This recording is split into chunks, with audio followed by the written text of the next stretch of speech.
Bonsoir à tous, bienvenue à notre prière du soir. Je souhaite vous informer que la prière d'aujourd'hui sera suivie par la lecture de l'évangile correspondant à ce jour. Que ces paroles saintes illuminent nos cœurs et guident nos pas dans la foi. Merci d'être présent pour ce moment de recueillement ensemble.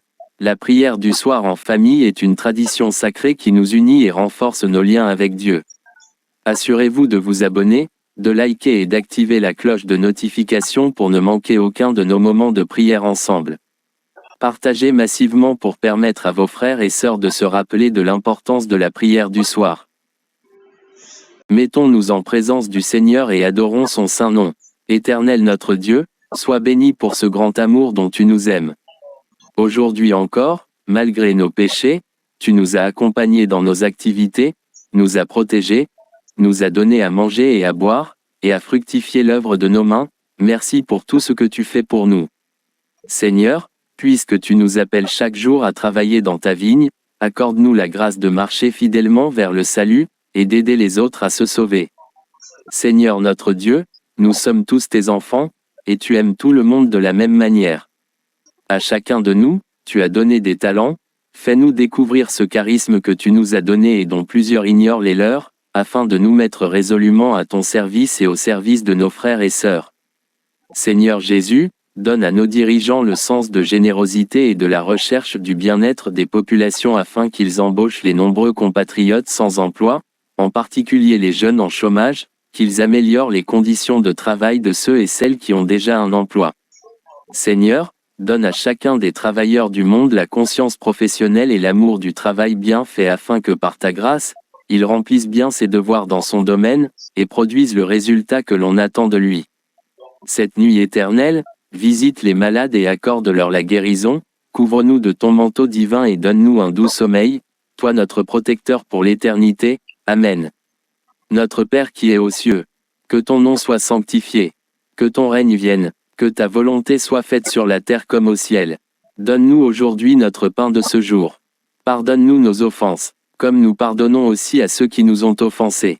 Et ne nous laisse pas entrer en tentation, mais délivre-nous du mal. Gloire au Père, au Fils et au Saint-Esprit. Amen. Heureux le peuple dont le Seigneur est le Dieu. Heureuse la nation qu'il s'est choisie pour domaine. Du haut des cieux, le Seigneur regarde. Il voit la race des hommes.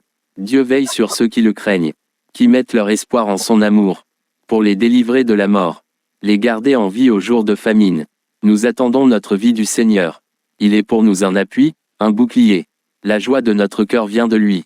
Notre confiance est dans son nom très saint. Ce qu'il y a de faible dans le monde, voilà ce que Dieu a choisi. Lecture de la première lettre de Saint Paul apôtre aux Corinthiens. Frères, vous qui avez été appelés par Dieu, regardez bien. Parmi vous, il n'y a pas beaucoup de sages aux yeux des hommes, ni de gens puissants ou de haute naissance. Au contraire, ce qu'il y a de fou dans le monde. Voilà ce que Dieu a choisi. Pour couvrir de confusion les sages. Ce qu'il y a de faible dans le monde. Voilà ce que Dieu a choisi. Pour couvrir de confusion ce qui est fort. Ce qui est d'origine modeste, méprisé dans le monde. Ce qui n'est pas. Voilà ce que Dieu a choisi. Pour réduire à rien ce qui est. Ainsi aucun être de chair ne pourra s'enorgueillir devant Dieu. C'est grâce à Dieu, en effet, que vous êtes dans le Christ Jésus. Lui qui est devenu pour nous sagesse venant de Dieu. Justice, sanctification, rédemption. Tu as été fidèle pour peu de choses, entre dans la joie de ton Seigneur. Évangile de Jésus-Christ selon saint Matthieu. Alléluia, Alléluia, je vous donne un commandement nouveau. Dit le Seigneur, aimez-vous les uns les autres, comme je vous ai aimé. Alléluia. En ce temps-là, Jésus disait à ses disciples cette parabole. Un homme qui partait en voyage appela ses serviteurs et leur confia ses biens. À l'un il remit une somme de 5 talents, à un autre 2 talents, au troisième un seul talent, à chacun selon ses capacités. Puis il partit. Aussitôt, celui qui avait reçu les 5 talents s'en alla pour les faire valoir, et en gagna 5 autres. De même, celui qui avait reçu 2 talents en gagna 2 autres, mais celui qui n'en avait reçu qu'un alla creuser la terre et cacha l'argent de son maître. Longtemps après, le maître de ses serviteurs revint, et il leur demanda des comptes. Celui qui avait reçu 5 talents s'approcha, présenta 5 autres talents, et dit, « Seigneur, tu m'as confié 5 talents.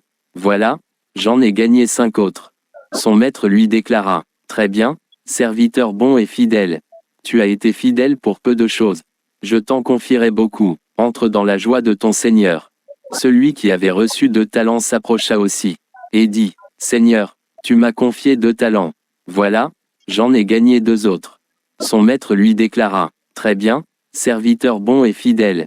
Tu as été fidèle pour peu de choses. Je t'en confierai beaucoup. Entre dans la joie de ton Seigneur. Celui qui avait reçu un seul talent s'approcha aussi, et dit, Seigneur, je savais que tu es un homme dur. Tu moissonnes là où tu n'as pas semé. Tu ramasses là où tu n'as pas répandu le grain. J'ai eu peur, et je suis allé cacher ton talent dans la terre. Le voici. Tu as ce qui t'appartient. Son maître lui répliqua, serviteur mauvais et paresseux, tu savais que je moissonne là où je n'ai pas semé, que je ramasse le grain là où je ne l'ai pas répandu. Alors, il fallait placer mon argent à la banque. Et, à mon retour, je l'aurais retrouvé avec les intérêts. Enlevez-lui donc son talent, et donnez-le à celui qui en a 10. À celui qui a, on donnera encore. Et il sera dans l'abondance. Mais celui qui n'a rien, se verra enlever même ce qu'il a. Quant à ce serviteur bon à rien, jetez-le dans les ténèbres extérieures. Là, il y aura des pleurs et des grincements de dents. Bonsoir et sainte nuit à tous.